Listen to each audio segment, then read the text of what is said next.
Hail, hail, the Celts are here, and we have got a striker inbound. We have got something good to talk about. Kinda, there's always a fly in the ointment. There's always a caveat. There's always something else going on with anyone that we've been linked to in this January transfer window. But I think out of the bad batch, the bargain basement, the bargain bucket that we've been shopping in, I think we've maybe come out with a good one. Now, I did put it in the headline right off because this is a gamble. I don't think we can put this in any other way. This is not a striker that comes in, clearly in good places right now in a lot of ways. So we'll get into all that in the video today. We'll have a look at the man, Tomas Cvancara, who is coming in from Borussia Monchengladbach with a loan, on loan with a buy option on the side of that on the 21st of January. So we're getting there towards the end. We had the transfer summit the other day. We reported on that. We spoke about it. We went live on the channel actually yesterday, and we were chatting more about just some rumours and maybe some hunches and whatever, which I think all dissipated quite nicely, quite quickly, which was all good. Now, we have a poll, guys. Now, I've only kind of, it's kind of just inside banter between all of us, isn't it? But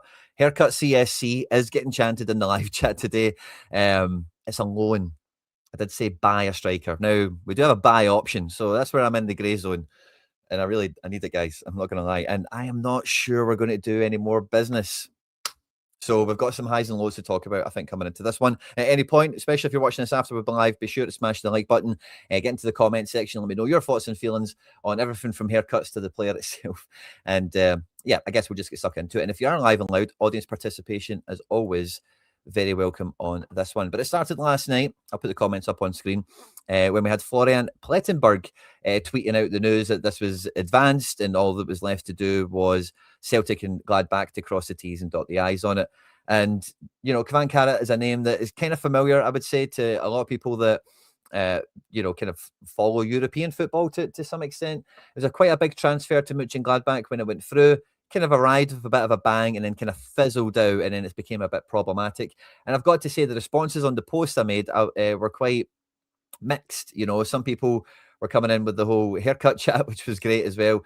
It was linked to Rangers earlier in the day, which I never seen, and I think that is something that, sadly, it's just the leopard won't change its spots, will it? It's players getting offered around. There's no invention, there's no ideas, there's no plan that we're kind of following or trying to adapt to.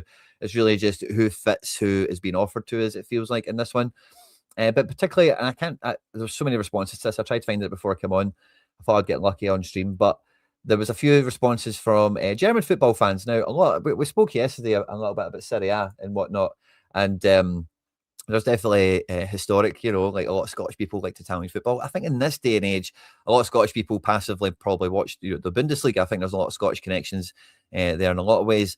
And for that reason, not even just in the communities that I kind of run in, where I speak to a lot of Germans and Bundesliga fans and all the rest of it, but a lot of you guys have watched a fair amount of it, and some guys in and around Glasgow and whatnot are even, they follow Gladbach and stuff like that. So there's been tons of info, tons of feedback, and tons of stuff coming out about this move. And as I say, I'll kind of get into the nuance of it all as we come into it. But like I say, my first thought on this is it'll do. All right. And the reason I'm thinking it'll do is because this is a guy that has done pretty well at a level not too dissimilar to ours in terms of playing for Sparta Prague, Slavia Prague, where is it? Sparta Prague in the 21-22 and the 22-23 season, after having a bit of a breakout season for Jablonec here, where he scored 5 goals in 14 games in the league, but also in the Conference League, he scored 4 goals in 7 games. And this was before the reformatting, so there may have been some qualifiers in here. Jablonec aren't really a team, and I know it's Conference League we're chatting about, but in any case, he had a wee bit of a standout performance in Europe. In the Cup, I don't think really anything, one appearance, but he did that kind of domestically after being a bit of a nomad. And this is, again, as we find him, he's 25, yeah? So we're going back in time to Jablonec here, we're talking about essentially 4 years ago. We can call it 5 if you want. So all of this prior to Jablonec is when he's a teenager. He's been in the Slavia Prague youth. He's went to Italy for a minute and kind of dotted around a lot of moves here from the ages of like 17, 18, all the way through to early 20s when he starts to kind of break through, and he gets then his big money move to Monchengladbach. Now, when he's moved to Monchengladbach, or well, as we find him now, just because I've got the tab open here, he's been playing at Antalyaspor in the Turkish Super League. Now, the Turkish league's very competitive, by the way. It's definitely a stronger league than the SPFL. They are down in 4th bottom here. They've scored 16 goals in 18 games. And the league itself is pretty strong, and they don't have a good team. Oh, no, sorry, it was at Alanyaspor, I beg your pardon. I always get the two mixed up. But yeah, all the same. 18 goals in 18 games. Nothing too spectacular. They've only won 4 games in 18. So, you know, him not firing there it's not the same as playing at a team like Prague, like Celtic, or even Gladbach for that matter. You know, Alanya, or I suppose Gladbach have been kind of in here. And that's kind of the problem I have with, you know, so he's been at Gladbach, and this is where, like, I'm okay with the transfer in the sense of, like, he's shown a level of competence or a level of ability at that level. Now, he did suffer an injury, form is tailored away from, or tapered away, and the squad have bombed him out by all accounts, you know, as well, which is quite a telling detail, which, as I say, we'll get to. But he's made that step up, and he's not completely made it. And making the step backwards to, you know, a Celtic, a Prague, that kind of thing. Even the Turkey move, I think, on theory, you'd have expected that to work out a little bit better. But it's quite an unforgiving league, Turkey. If you're not in a good team, you know, it's very much, a lot of teams do sink in that. And a lot of teams spend a lot of money in Turkey as well, if you follow that stuff. So even the kind of middling teams, no, it is Antalyaspor, I beg your pardon. It was, yeah, I thought I got that. See, I always get those guys mixed up. It is the team 4th bottom. It is the team 4th bottom, 16 goals in 18 games, only 4 wins. Not too dissimilar record, actually, to Alanyaspor. I think the main difference there is draws versus losses, isn't it? But I always get those two muddled. Sorry about that. So I think there's enough there. The thing with Kovacevic, who was the other kind of front runner that I think we all kind of half liked, was, you know, his K-League career looks like his Bundesliga career, you know, and just on scale in that regard, like this is a fine transfer to make, okay, but it does come with a lot of risk because he did have a really serious injury that derailed the promising start that he did. Made 5 goal contributions in the league in 21 games, which, you know, a 1-in-4 ratio for a team like Gladbach isn't too bad. But when it comes to Gladbach, this is the season they signed him, okay? In this transfer window, they spent 10 million on him. They signed Honorat here for 8 million. Weigl returned to Germany from Benfica, and they brought in Robin Hack from Poor Bierfield. Must be some weird translation there, in the 3rd division for £1 million, right? But who they let go was they lost Jonas Hoffman, who was like one of their main guys, like one club man to that point, if I remember it rightly, and Marcus Thuram, who went to Inter Milan. So he's really coming in to replace the energy, the goal scoring power of Thuram here in the club itself. Hannes Wolf, a player we were linked to, left in this window as well. He went to MLS with NYC. And there's some other guys that have left here, Rami Bensabaini, Jordan Bayer, whatever. And their manager at the time is Gerard Sion. Now, when I'm following other football around here, like, I really like following managers, or not really, yeah. There's managers I like, and I like paying attention to good managers and trying to pay and see who's like coming up and all that kind of stuff. And honestly, this guy at Leverkusen and this guy at Gladbach, he was a young boys manager, I think, before all that. He's back there now. But see, at Leverkusen and Gladbach, this guy was rank for me, like absolutely rank rotten. It made really good looking attacking teams worse. You know, like they scored less goals under him. They were, yeah, really bad. He never managed to get the team to score more goals. And I was never a fan of this guy. So him being tasked with replacing the goals of Marcus Thuram into the team, they finished 14th in Cvancara's first season. They scored 56 goals. They finished 14th in the table. They only had 7 wins. So very poor Monchengladbach team. The second season, they finished 10th. Now, if you look at the record here, the only difference, season 1, they scored 56. Season 2, they scored 55. So they actually scored 1 goal less.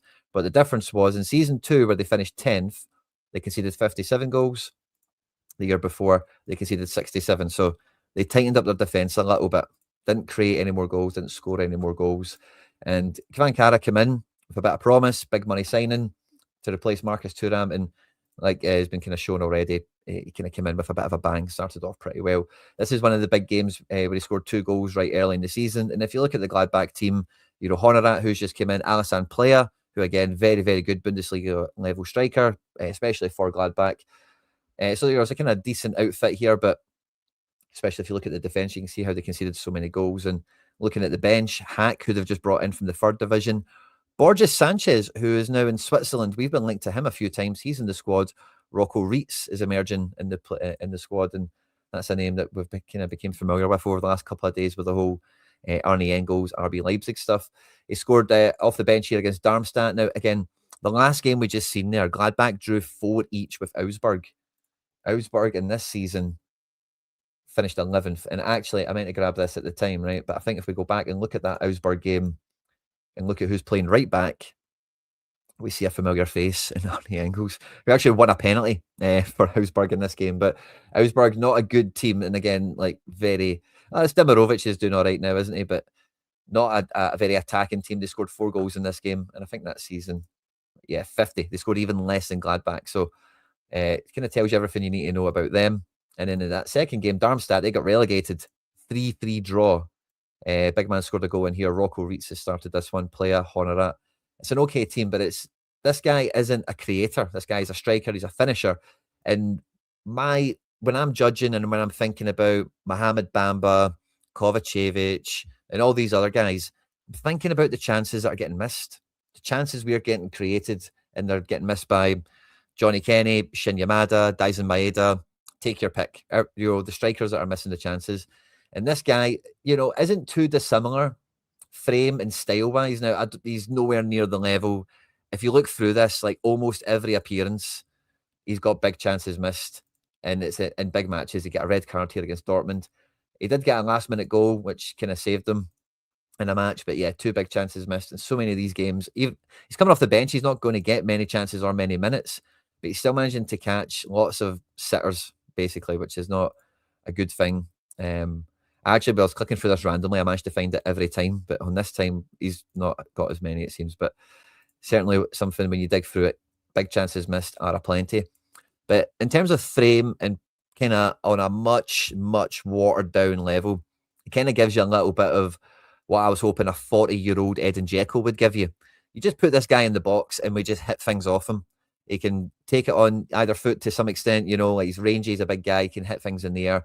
And all these kind of scrappy chances, all these kind of striker finishes that we need in and around the 18-yard box, in the air, those awkward heights, running onto things. Again, he's not a slow guy. For being 6'3", 6'2", whatever he is, he covers ground like pretty well, so can eat up a variety of chances.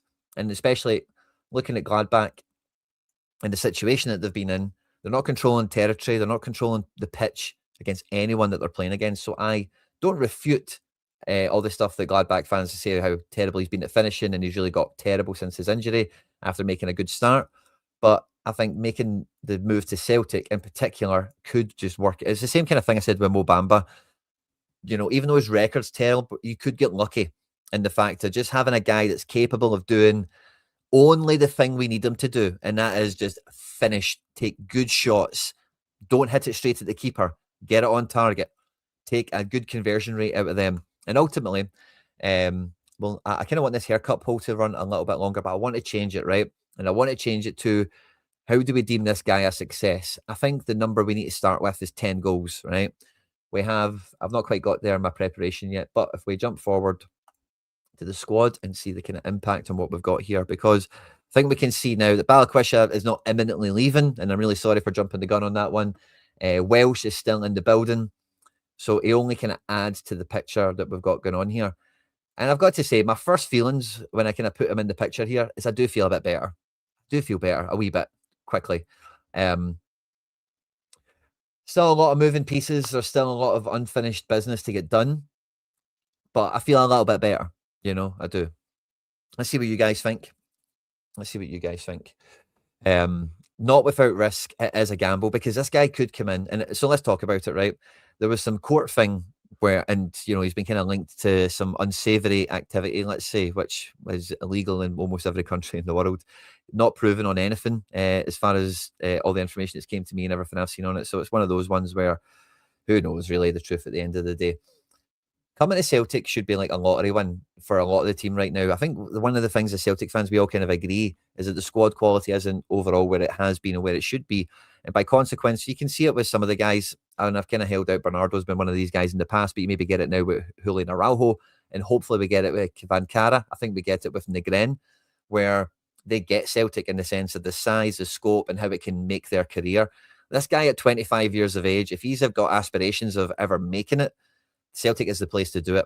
And if he's coming here with his head screwed on and a mission, and I'm going to, get myself back on track and, restore my reputation and all the rest of it, then, we could really get something here. Because, again, like, it's, crazy madness and genius kind of follows each other and all those kind of stuff as well, So tearaways that kind of get their act together.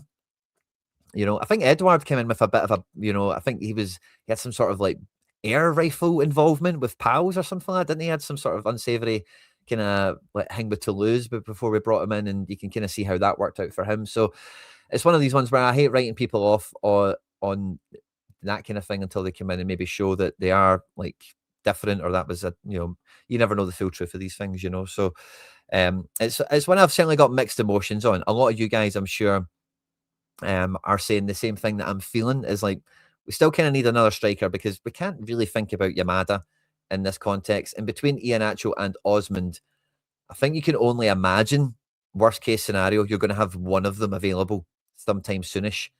So between Kenny and Cvancara, are we home and hosed? Are we totally sorted yet? It's hard to say. It's also really hard to imagine that Celtic adds more strikers.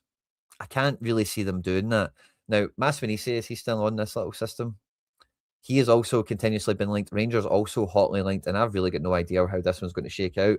But the thing with him is he's also got the ability to play right wing.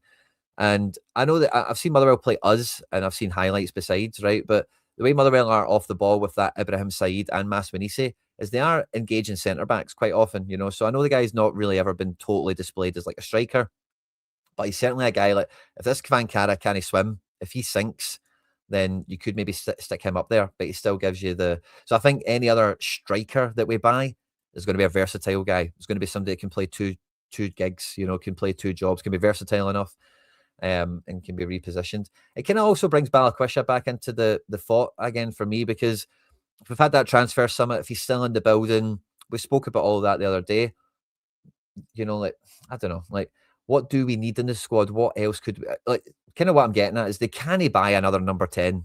There's a lot of number 10s and a lot of attacking midfielders I think would move our squad on and lift our level. But again, similarly, I can't see there actually being another striker actually enter the building without something happening.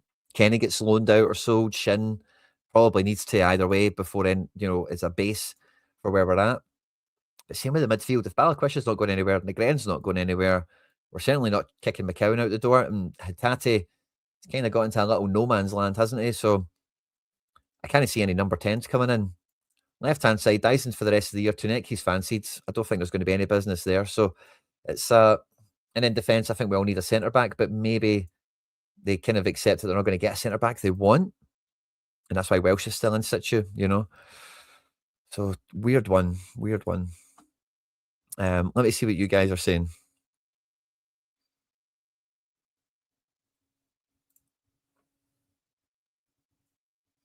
Yeah, I think you summed it up quite nicely here. Haggis, Neeps, and Hitates. It's a potential. It's a guy that, can he take the chances we are making? Rather than that, he is taking chances somewhere, and he'll take our chances. That's the situation we find ourselves in. Now, the buy option's good because that's the situation we found ourselves in with Adamida, and that was probably the beginning of the end for him. Again, how many goals? Because Adamida gets kind of held out as a kind of success of that January window, doesn't he? How many goals did Ida score when he came in? And then we'll change the poll around, right? And we'll kind of try and set what is par for Cvancara. So he comes in on loan in the 23-24 season and scores 8 and 15 in the league. 1 in the Scottish Cup, obviously.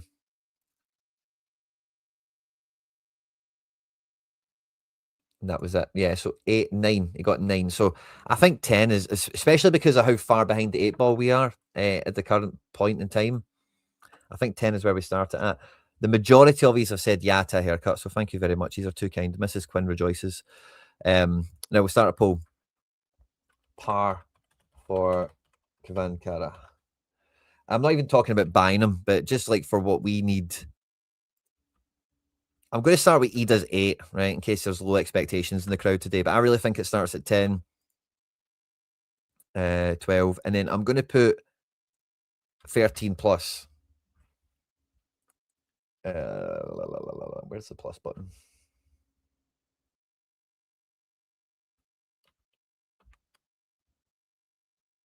What do you think? And I'm talking goals. I don't know if I want to talk goal contributions. I think if he only scores like 5 goals or something, but he ends up with something crazy like 10 assists, then I think we can, we can wash that, can't we?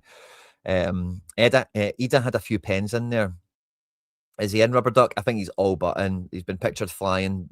Plettenberg has given it the here we go, essentially, or whatever his equivalent is. And yeah, like, I think that's also part of it. Somebody said Martin's probably signed, Martin will have signed off on him. Martin does not sign duds. Look at his team. And again, Martin O'Neill is taking guys that have been kind of on the scrap heap and dealt with them before, and not in a, like, cheap way, but Alan Thompson was not overly fancied in England in different ways, wasn't he? I think Chris Sutton was kind of on the scrap heap. John Hartson, obviously, with the medical issues. I'm sure there's somebody else that falls into that category as well, but they're kind of escaping me here. So yeah, again, I just wouldn't rule out him showing up with his head screwed on, and then the environment just suits him. He scores goals, and part of the thing as well is, like, we looked at Gladbach earlier, yeah. Where's the Cvancara page went? We looked at Gladbach earlier. Now, under all that time, yeah, he's not even been. Yeah, of course, that's how we can get him, because he's not been at Gladbach this year at all. But Gladbach this year have actually been a lot better. They've changed manager, which has been a very good move for them. This Tabakovic, I think he's been injured a bit, but the other striker they've had, Kleindenheist, has actually got into the Germany team and been doing very well. Here's a 4-0 against Augsburg we can peek at. Kleindenheist is probably injured for this one. But they had Tabakovic, that Honorat guy, is doing very well after a few seasons. And Kleindenheist is, again, essentially as well. So they took real issue with Cvancara coming back into the team because of how bad he was, the amount of chances he missed. And when you look at it, sadly, I don't have an overview page handy of it. We'll probably be able to find, I think Sofa Score tracks big chances missed on a historic basis. So let's have a wee peek at that for a moment. How would we look at it? I think we want to look at Bundesliga. And then we want to go to, let's look at 23-24 season. And then where's the stats? See, on your phone, it's not too bad. Team of the season. No, we don't want that. So I normally prep this. Oh, there we go. Statistics. There we go. Attack. Big chances missed. Now, it's all right for the likes of, oh yeah, this isn't probably the right season, is it? Harry Kane? Oh yeah, I suppose he's been there a wee minute, hasn't he? Kleindenheist, formerly of Heidenheim. He's not broke into the top ranks here. I thought he would have done. Is this the right season? 23-24? I'm sure it is, isn't it? Yeah, 23-24. Let's look at the following season, because I think that's the one where Gladbach fans really turned on him, I think, for statistics, attack, big chances missed. And Kleindenheist has missed 14. I don't see our boy here. At Cvancara, 6. No. It's this column here. 7. I thought it'd have been more. Fair enough. But still, yeah. And a lot of these, I believe, as well, from some of the. It's hard finding highlights of misses, but a lot of them were like one-on-ones with the keeper. They were like bad chances, Luka Waldschmidt, I'm just not a big fan of. He's kind of similar to Cvancara. I think Waldschmidt's got like more techers, like technique, than Cvancara, but I don't think that's going to happen. I think this is the only striker. And I think, I don't think it would be. I think you will have Maeda playing off him a little bit. Let's have a look at. Can we look at the team as an 11 for a minute? And do we still have the Cvancara here? No, we don't. We need to add him back in. Cvancara. So I think like Dyson will be playing like in and around him as we kind of recognise Dyson on the left wing. And let's just say it's going to be Negren that starts up here, right? I think having a striker like this who's got like a second kind of running striker alongside him, Negren, who's that kind of wall pass player, as well as he can just benefit from this guy being a magnet, you know, because Johnny Kenny makes some good runs and maybe takes a defender with him. This guy should be taking 2 SPFL defenders around the box with him until maybe if he is going to be bad, like until that happens and then people aren't scared of him anymore or whatever. But he should gain a lot more attention. He should be more of a threat. And as a result, it maybe gives some pockets for some of these guys to be popping up, back post, edge of the box, etc. So I think if anyone's going to be kind of playing off him, I think it will be Dyson for pace in that kind of left wing position. But I can see him and Negren like giving goes, we 1-2s where like there was some great analysis on Charlie Mulgrew's podcast he did this week of where Dyson drops into space deep and how it's just pure pointless, right? What you want from a guy who pops in deep is to link up with somebody. So this is a guy that isn't fantastic, like he's not scoring from 40 yards and all that kind of stuff, right? But he's definitely got the ability to be dropping into pockets and play as a target man. And what's your gig in there is to maybe lay the ball off and then run. Because what you're trying to do in that movement is move the defenders around. You're not really gaining anything other than putting yourself on the front foot and turning towards and facing goal. But you're also trying to draw a defender into a position and then get them to like change body shape and run in awkward places and try and get into their blind spot and whatever. And this is a guy that I think would, you know, even direct 1-2s with somebody like Negren. Dyson doesn't really have that in his bag, but if he's dropping into space and popping off, then the kind of moves I think that will be able to come off from the back of it will just score more of. And we're making some of these moves already, but we're not converting enough of them. And I don't think we've had the striker up there to make as many of them as we possibly could, because sometimes when we drop into space with a Kenny or a Dyson, it's pointless or it's crap or it goes nowhere, or they don't really make that, or they do make that threatening run, but nobody's scared of Johnny Kenny. And Dyson Maeda, again, a lot of Scottish defenders I don't think are that bothered about, you know, really. I think, you know, if he's not pressing them, I think they're all right with him in front of them. You know, they can move the ball away from him. If it's just like close quarters type situation, you know. Kamala vibes. Yeah, that's not a bad shout. It's not a bad shout, by the way. If we no, I hope we don't sell any forward. I can't imagine us selling a forward, to be honest with you. But and again, I think if you look at the team here, like what is it that we actually, if you think Engels and McGregor are going to play the rest of the season, if that's what we think is going to happen, we spoke about Engels yesterday. If you want more of that chat, check out the show yesterday. It's kind of hard to imagine we get a new addition into midfield with McCowan in the building, Hatate in the building, very versatile. It feels like we're maybe going to try and give Balakwisha some minutes now. And then you still got, I say, Bernardo right in the depths of the squad. So again, like that's part of the worry I'm kind of coming to is like, I'm not too sure what we do next, because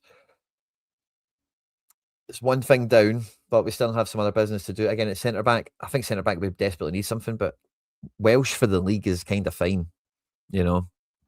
I'm sure they'll be thinking internally. Yeah, that's kind of where I'm at. It's a risk, you know. Where would we say, you guys are all voting on what part is, where we think this is a successful signing? We've got 91 votes, but there's almost 600 of you live on YouTube at the moment. So there's a poll in the live chat. Let me know how many goals, only goals, not goal contributions, does Tomas Cvancara need to get for this to be a good 6-month loan period? Adam Ida got 8 in the league. He got 9 in all comps. Obviously had the whole final thing as well. So we started with that in case your expectations are low, which is fine, but that's where we are, isn't it? 10 is kind of where I'm at, is like minimum. Like if he doesn't score 10, I will be annoyed.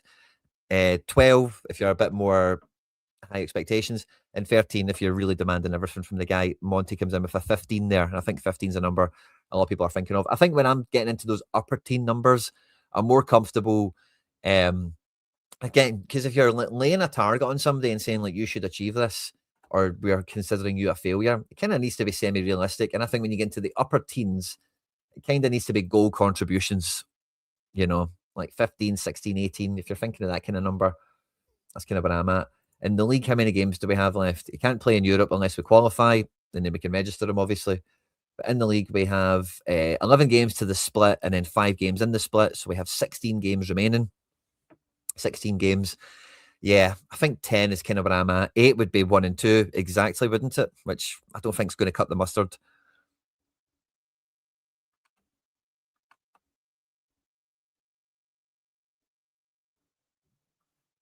If Celtic pay his wages, he'll score a barrel load. Yeah, apparently the Turkish team stopped paying his wages now. I don't know if that's because I didn't get to investigate this, but I don't know if that's because the Turkish team are like flaky with money, because sometimes that happens in Turkey, or if he's like pissed them off as well. You know what I mean? So vote on the poll. Let me know what you think is par for Cvancara to be a success. And do you know, maybe you'll be thinking about that as activating the buy option. I think regardless of the goals, our eyes are going to are going to be what tells us this is a guy to keep or not. How long will you persevere with Kenny Yamada? So I don't mind Kenny being striker. So I did a video on the channel, right, which I really recommend you check out. I'm going to go and find it, and you can watch it at your leisure at some point, right? But it's the way I think about the Celtic squad, and it's the way I also think that Celtic think about the Celtic squad in terms of the depth and the positions. Now, the way I've structured this, the club doesn't really operate this way currently, which is frustrating. Where is it?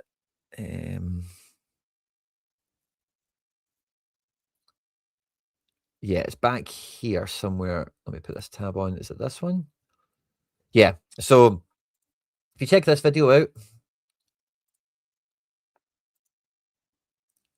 Shocking Truth About Celtic Struggles, it's called. It's 2 months old. If you go into the video tab on the homepage, that's where I was. And you just scroll back a little bit, you'll see it. It's got a wee, I've lost it now, but it's got a wee kind of bar charty thing. Yeah, it's got that as the thumbnail. You can't miss it. And the way I think about the striker department is like this: 1A, 1B, 2, and 3, right? So where we are right now is Iheanacho should be like striker 1B, but Iheanacho has had to be striker 1A. And as a consequence of that, Kenny has been 1B, or maybe Osmond was 1B before he got injured. Kenny was 2, and Shin was 3. And through injury and circumstance, Johnny Kenny has became 1A. Now, Johnny Kenny isn't a 1A striker. Johnny Kenny, at best, could be 1B, I think, for Celtic. But Johnny Kenny at number 2, I don't mind. I really don't mind it.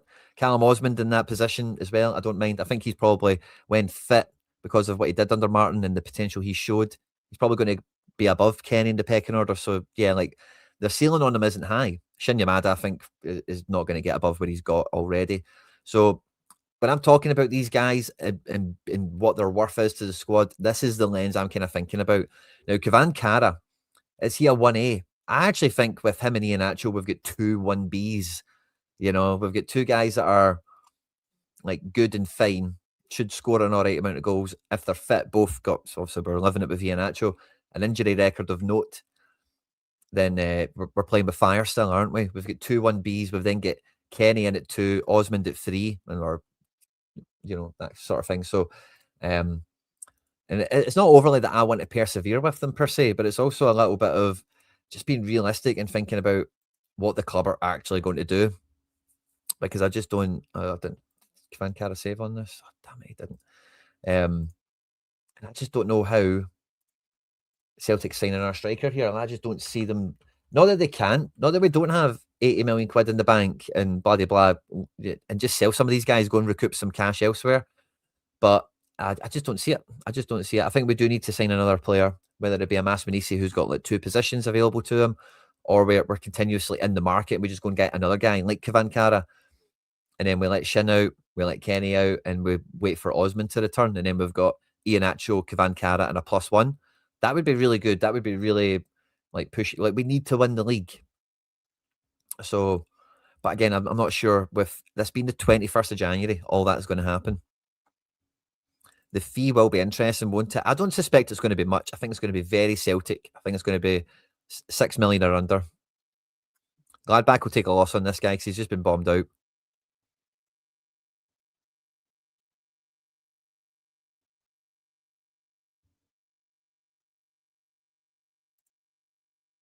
Yeah. I think Cra's got, yeah, it's, I think it's like 60-40 in the favour of it being good. Like, as I say, my feeling of it when I went through is that'll do. Like, I think it's 60% likely to work out, you know, like, rather than not. The poll is running away. There's a lot of great votes in it, guys. Thanks very much. 36% of you, which is the majority at the moment, are saying 10 goals is fine. This guy gets 10 goals in 16 games, we're going to be happy. And I think that's probably quite reasonable. Give Gladbach Balikwisha. Yeah, wouldn't rule it out. Yeah, I'm with you as well. I don't know why we're just not. And again, we did have that transfer summit. This is all happening quite quickly. I think we should expect an unveiling of him today, training footage tomorrow, because I think we all want to see him play Hearts, don't we? That's the expectation. That's what Martin O'Neill wants. Can he start against Hearts? Yeah, I think he can. Off the bench, definitely. But can he start? For sure.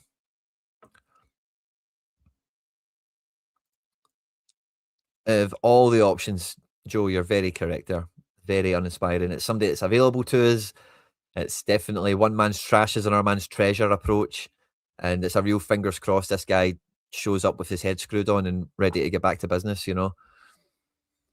And I think like guys like him can work at Celtic, you know, like if he's 25, and it's kind of similar to some of the attitudes we've seen with other players we've had over the years. Examples escape me right now, but you know, 25, when you've not made it in a big league and you maybe get that kind of dose of reality, getting a lottery win like Celtic, huge club, can win stuff, can rescue your career, your reputation, international status, all that stuff is an opportunity to be grasped with both hands. We all know it and see it and feel it, and the hope is he does that too, you know.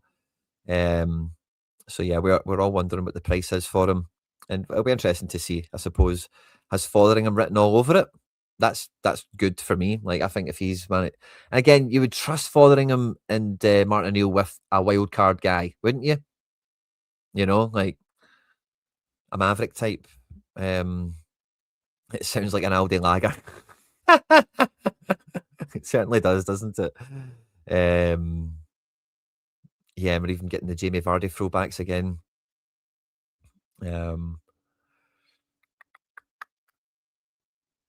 Yeah, very well put, Joe. Very well put. I don't think they're like they spent 10 on him. I think he's 3 years into that. I think that they're writing him off. I don't think they'll be trying to recoup much. I don't think that the profit is even in the conversation for Gladbach, you know, unless there's some sort of buy on selling clause that gets added into it somehow. Cut the guy some slack. We play in Scotland. Yeah, exactly. I think like the bar of again, if you look at like Bojan Miovski, for example, who did very, very well in this league, went to Girona and like was terrible in La Liga. Obviously, he's come back to Rangers and has he done all right? I don't know. I think I heard people saying he was doing all right for a minute. I've not heard anything in a while. But again, like you know, the bar of success is, or you know, it's very much within a guy like this is grasp. That's a right way of putting all this. Yeah, I'm kind of with you. Is he unproven? That's an interesting point. Is he unproven? I'm not sure he's. I think the boy Bamba can get the unproven stuff, and maybe one or two of those other guys, but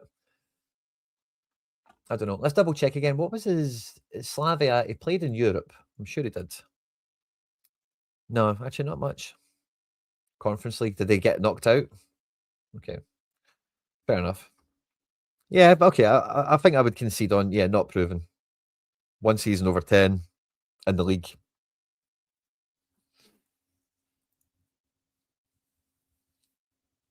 But yeah, I think the Gladbach stuff needs contextualized to just how bad Gladbach were, you know. And he's trying to replace Marcus Thuram, who went on to play in a Champions League final for Inter Milan and is in the France national team and stuff. So it's quite a high bar, you know, expectations on filling those shoes and just performing in the Bundesliga. It's top 3 league in the world or something like that, you'd say, yeah. Top 3, top 4, that push. Schlager in for us, I really hope not. Like, that's not a link, is it? Have we been linked to anyone? Is there more stuff happening? Schlager's got too much of an injury. I've seen like I've seen he's been linked to Juve and some big clubs. He's doing really well, Schlager, now that he's fit. But he's never fit. That's the problem. I hope we don't get Schlager personally. Have Rangers got a buy option? I heard that they did.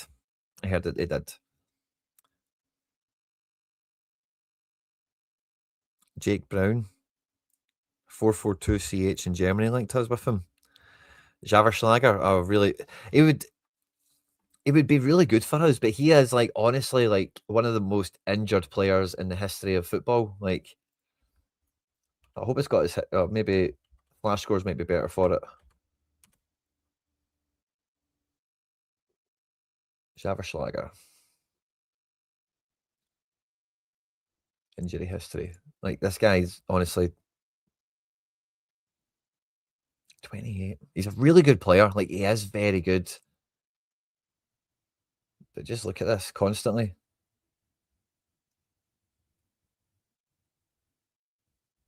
Constantly injured. 11 games, 32 games, 13 games, 8 games, 1 game, 3 games, 3 games, 30 games, 2 games, 19 games. He's missing seasons at a time. At times, you know, or if not, he's constantly like, oh, you know, the 24-25 season, misses 13, misses 8, misses 1, you know, across a year, even though it's not like a 30-day stint. And then this year, he's missed 4 games already. So I really hope not. He's so injury prone. It might be a bit of the level. If he stepped down a level, he might be more fitter. He might just the Bundesliga might be too intense for him. But he's great. Like, he's great. He would be brilliant for us if fit. But it's just, yeah, I kind of hope we're not doing that because it's just more hassle than it's worth, I think. Do you think we could do I think if Ingles did leave, it really does open up McGregor to be the progressive player in the middle, and you could just leave a defensive unit behind him. So I think with Engels, the mistake that the club made with Engels was O'Reilly left. So you get the fan perception on he's an O'Reilly replacement, number one. We've also then got the team construct of he's just going to slip into where O'Reilly was. And Engels, I think, as you can see now, and I've really struggled to identify what Engels is, but I think in a double pivot, 2 midfield situation, he's really good here with somebody like McGregor. I think he is really good, and he's maybe developed into it. Maybe they've grown a good understanding, a good bond. McGregor speaks really highly of Engels, but McGregor at the highest level for us in the six, the defensive mid, as we know, is where we feel his limitations, age, and just his actual, like, he's never been a snappy defensive player. You know, he's always been a more offensive player. And I think you just put, if Engels was to leave, and even if we sign another midfielder tomorrow, the player we should sign is a bodyguard, as a bouncer, you know, as a shield in front of the defence. Let McGregor, you've got freedom of the pitch. This guy's got you covered, you know. He'll cover in for fullbacks, he'll cover in for everything. You can just do the dictating of the game stuff that you normally do back here, do it here, you know? And then we can maybe unlock more of our attack. So yeah, I think so. Holmes been in every training thing I've seen.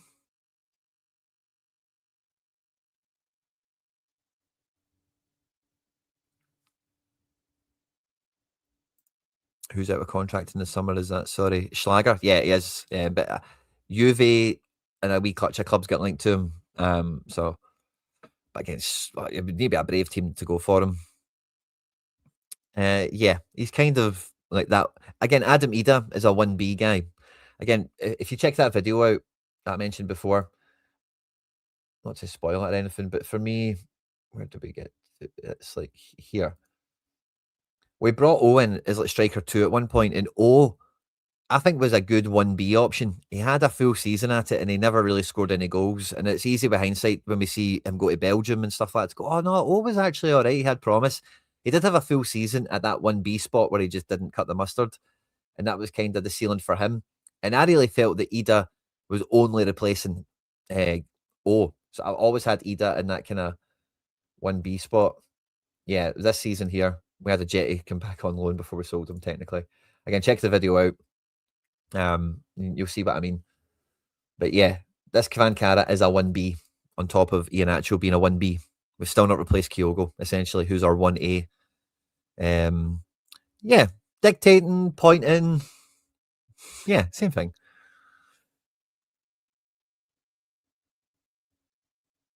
That's not a bad shout, Brown Warrior. It's quite brave, though. It's quite brave. I think to get that to happen, it would need to be like a mission. You'd probably need, and you would probably need to loan him to like Falkirk or a top end bottom half team and just say play him here.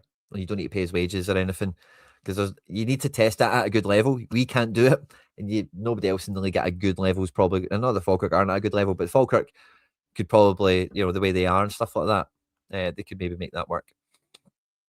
Yeah, exactly. Yeah, maybe we're the 2B stage now, aren't we? Yeah.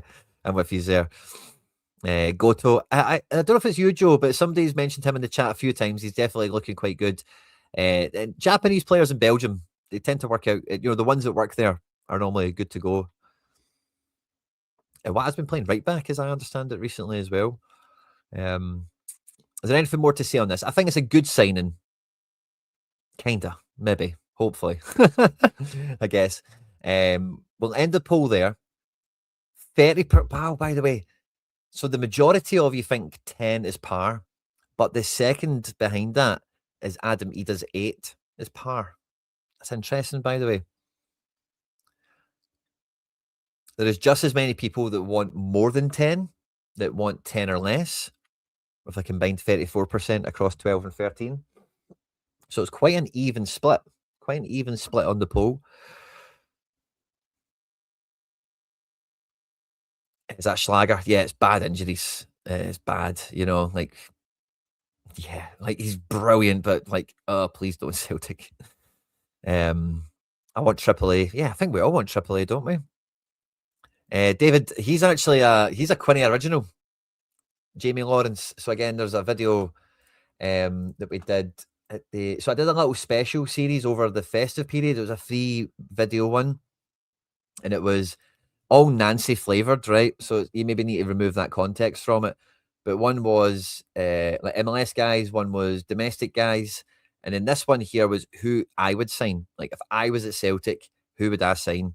And do you know who's on that video? Jamie Lawrence. Who's the striker you'd have signed, Quinny? I hear some of these ask. He's in that bargain basement kind of fixer-upper category. Injury history, big pedigree, big promise. Jan Fiete Arp, who is killing it now. Free transfer in the summer. That's when I recommended him in the first place. And he was dodgy because he was coming out of being very injury-stricken, not cutting it in the Bundesliga. Doing okay in Bundesliga too. A lot of injuries. But he's went to Denmark at a rubbish team. He's playing every week. He's fit again. And he's slaying it. Cvancara could be Fiete Arp for us. It's not unimaginable. Yeah, you're right there, Joe. You're on fire today in the chat, mate. Hit the like button, by the way, guys. And if you don't mind hitting the hype, if you've enjoyed the video today, if you've enjoyed the stream. I'm excited we've got one down. I think Martin O'Neill has spoken about volume transfers, and it's almost unimaginable that we don't get a right winger in. It feels like Maswinisi is inevitable. We've also been linked to Yasser Asprilla. We spoke about that yesterday. I think those links are quite tenuous. I wouldn't get my heart set on that or my hopes up. But Yasser Asprilla is a very Celtic winger. He would be brilliant for us. Again, we spoke about that in detail yesterday. If you want to check that out, a midfielder I think would be very important to us. But again, like, I don't see how we get another midfielder in the building and get them minutes. Why are we not looking at that chap, Fiete Arp? I don't know, mate. I don't know. Again, it's in more detail in that video, but he has had injury history. In the summer, it would have been it would have been a rage-inducing transfer, big hard midfielder. Now, there's some great ones out there we could get in this window. Who's my favourites? Now, we've been linked to quite a lot of... Yeah, this is one of my favourites. Regular viewers of the channel will know this name, but we've been linked to a lot of Uruguayans in Brazil because of an agent link or something like that. And this is the guy you want. When I say to you, Uruguayan defensive midfielder who can like pass, everything you're imagining when you close your eyes is this guy here. Now, he has had a bit of an injury. He's over it. He's played for 2 Man City clubs. I've watched him a lot. I watched all of his games essentially when he was at New York, and he was brilliant. They won the league under Ronnie Dyler. He was brilliant. I was so surprised he never made a move to Europe, but he made a move to Brazil. Now, for some of you guys, maybe only follow European and Scottish football, the Brazilian league is basically the biggest league outside of Europe, so biggest money, the most amount of clubs that spend big money, the biggest amount, of like historic. Brazil's got like 6 really significant clubs, and he's went to the Man City Brazil team, and he's back fit and available, and finished the season off really, really well. Really well. Not a guy that scores goals and makes assists and stuff like that, but sincerely, this guy would fit the hoops. This guy would suit the hoops big time. He's 26. Not much international credentials, but I think you've seen from Julian Araujo, like guys that are good in MLS, like don't let Wilfred Nancy get it twisted on you, you know. There's still good players that come out of that league that can help us, you know. So that would be my number one, like my genuine, like if I was in the job, this is, and we've got links to it. I like the guy anyway. It should be easy to do. He's not high in demand. He's not like a wonder kid. As long as if he's like a creative player, they're the ones that generally go for bigger money. Yeah, Uruguayans know what it's all about. So this would be my number one. This is who I would go out and get for our midfield, like for that defensive player. There's other guys that are kind of just as good. I've got a lot of midfielders I really like, as some of you know, but this feels like a really gettable move and someone that would just really fit the team. And again, he would want to move to Europe. He's played in 2 Man City clubs. You know what the style of play is like. You know what the demands are in terms of positioning, and they all fit the same. You know, they don't play the same formation or whatever, you know, but they all have the same sort of principles. And being a key defensive midfielder for a title-winning New York team, and Bahia are not up to much, you know, but I think they've been in, Sudamericana. Sudamericana is like their UEFA Cup, and Libertadores is their Champions League. So they had Champions League qualifiers. They must have got knocked out. And this doesn't go all the way back, but they did have Libertadores when they first came in. So that's who I would go for on that. Wee bit of a side note. Rehashing a wee bit of content and sending you to some other stuff like on the video section on the channel. Like the videos, except for, and I try and put things into playlists as well. I try and make stuff that you can watch later on. We've also had the collab CSC over the last month where we had 20-minute Tims, Celtic Fan TV, Ryan 118, Huddle Breakdown, Paul John from Axom. We had the 5 of them do a little series with us here where we collabed on stuff. And otherwise, I try and playlist everything, and I try and make some videos that will last longer than just who we played this week. So there's some of it up there in case you fancy checking that out at your leisure. Hopefully, we'll be back with some more transfer news. Hopefully, Celtic even invite us maybe to the unveiling of Cvancara. That would be fun. But tomorrow on the channel, we'll have a Bologna preview. We'll have a Bologna breakdown. We'll have any more transfers that happen. And then it's all about Hearts thereafter, isn't it? So good to see you all today. Thanks to everyone that showed up. We've got a striker in the building. You all voted for it earlier. I can get my hair cut today or tomorrow, which is lovely. And we'll close the vote here. 221, so about a third of you voted. Thank you very much. 36% of you say that 10 goals is par. Cvancara needs to deliver 10 goals. Otherwise, we're not happy with the transfer. We had right behind that 8, and then 12 and 13 plus, closely followed. Alistair Johnson as well, of course. How can we forget that? I knew there was another one. Austin Trusty, obviously. But yeah, thanks everyone that's tuned in today. Enjoy the rest of it. And hopefully from here, the only way is up. You know, maybe we get another bit of business trap in. Hopefully we go to Bologna. We'll talk about that in the preview in a bit more detail. We maybe get a famous draw or something. Hail, hail. Thanks again, everyone. And Mon the Hoops.